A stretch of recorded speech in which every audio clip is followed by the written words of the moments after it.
이번 순서는 숫자와 통계 또 데이터로 서울의 다양한 생활 정보를 풀어가는 시간이죠. 빅데이터로 보는 서울. 오늘부터는 배 소장님을 대신해서 이분이 자리를 메꿔준다고 합니다. 이경원 한국인사이트 연구소 소장님 모셨습니다. 어서 오십시오. 네, 예. 안녕하세요.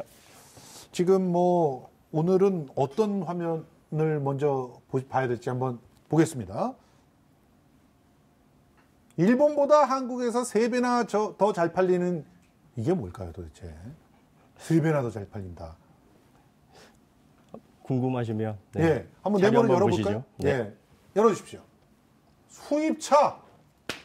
네. 사실 일본에 있는 혼다나 이런 차들이 다양하게 많이 있으니까 예, 수입차가 더 잘 팔린다. 그렇군요. 그러면 일본보다 3배나 더 잘 팔리니까 우리나라에서는 수입차를 굉장히 더 일본보다 좋아한다는 얘기네요. 네, 최근에 BMW 차량이 잇따라서 화재가 발생을 하면서 나라가 들썩였었는데요. 그렇죠. 그럼에도 불구하고 한국에서 국내에서 수입차에 대한 인기가 계속 상당합니다. 예, 15.2%, 일본은 5.5%. 예, 16만 600대. 이것도 2018년 1월에서 7월 기준이네요. 예.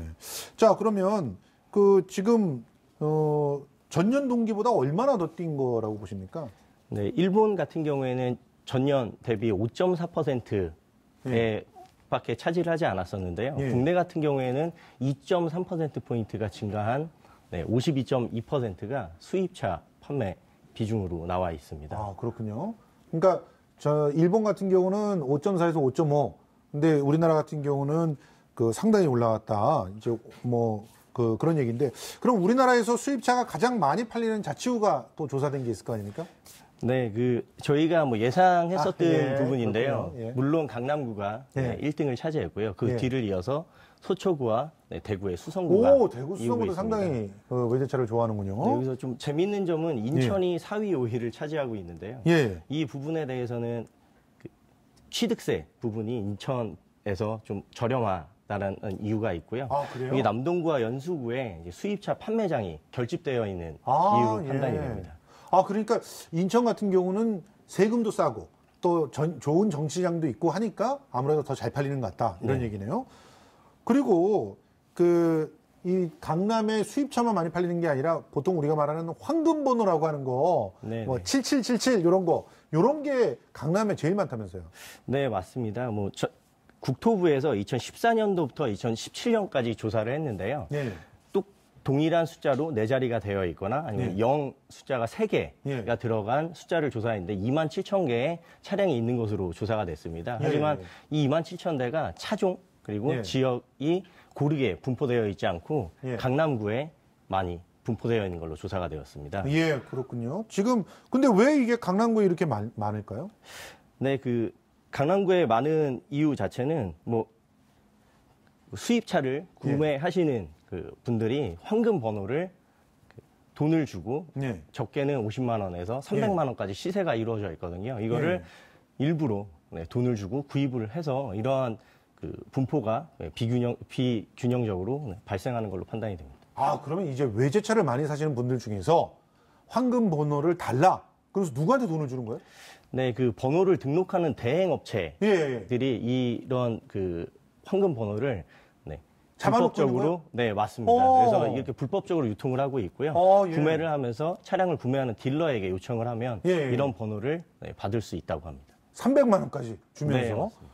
야, 이거 참 이게 이제 사실은 수입차가 늘어나면서 여러 가지 이제 우려점들에 대한 얘기들도 많이 나오고 있습니다. 그런데 지금 수입차에서 불이 붙는 것들이 많아져가지고 굉장히 수입차가 타격을 받을 거라고 생각했는데 실제로 수입차가 더 불이 많이 붙는 겁니까? 수입차에 대한 화재 비율에 대해서 통계를 보시면 아실 수 있는데요. 2013년부터 2017년까지 수입차의 화재 비율이 증가하는 게 사실로 나타나고 있습니다. 그럼 지금 보니까 2013년에는 7.4%밖에 안 됐는데 2017년에는 10%가 넘네요. 그러면 계속 국산차의 화재 비율이 줄고 있는 거고 수입차의 화재 비율이 올라간다는 수입차가 별로 좋지 않다는 얘기인데 그런데 왜 우리나라에서는 그 수입차가 여전히 잘 팔린다는 걸까요?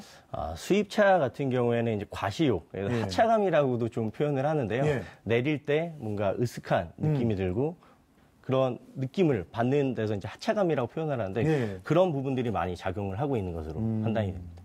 아니 그러면 일단 지난달에 이렇게 화재들이 많이 나고 BMW 문제가 막 되고 그러면서 좀 줄긴 줄었나요?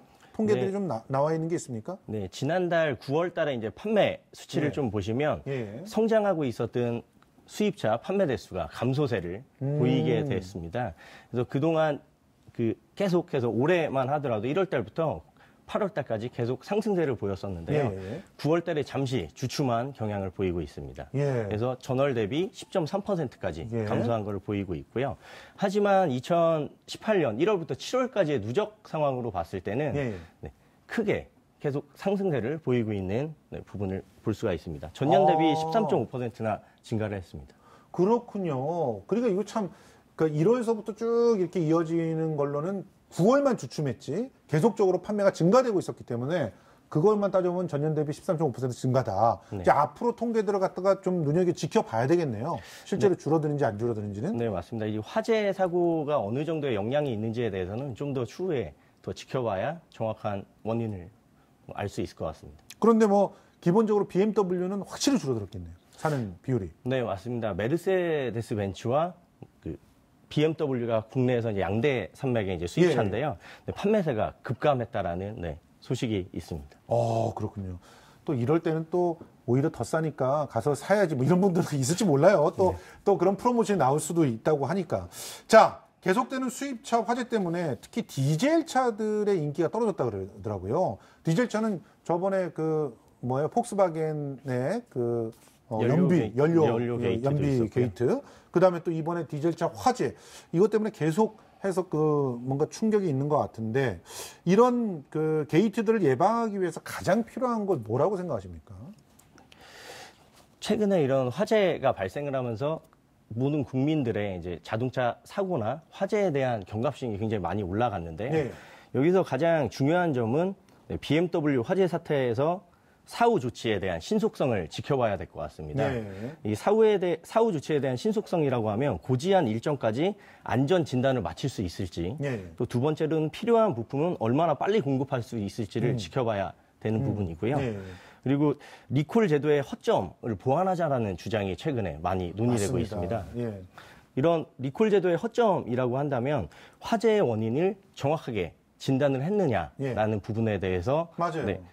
확실한 이런 검증 시스템이 갖춰져야 되는데 지금 화재 원인에 대해서도 검증을 거치지 않은 부분들이 맞아요. 있습니다. 그래서 일부 전문가들은 화재의 원인이 BMW가 얘기한 거하고 다르다라고 계속 주장하고 있잖아요. 네, 맞습니다. 예. 그래서 그나마 다행인 것은 국회에서 입법 얘기가 관련돼서 입법 얘기가 나온다라는 점이 굉장히 다행이라고 판단이 됩니다. 어떤 법이 만들어지는 건가요? 네, 리콜 제도에 대한 원인을 밝히는 시스템과 그런 검증 체계를 갖춰야 된다라는 이제 입법 얘기가 나오고 있습니다. 예, 그렇군요. 일단 이런 법이 좀 만들어지고 나면 확실하게 원인을 밝혀서 이걸 리콜해라 이렇게 얘기를 할 수가 있겠네요. 네, 맞습니다. 이 화재의 원인이 잘못 진단됐기 때문에 다시 재발해서 화재가 발생할 가능성도 당연히 존재합니다. 예, 그래서 이런 리콜 제도에 대한 시스템이 예. 잘 갖추어져야 되고 개선이 되어야 된다고 생각이 됩니다. 알겠습니다. 지금까지 이경현 한국인사이트 연구소장과 함께했습니다. 고맙습니다. 감사합니다.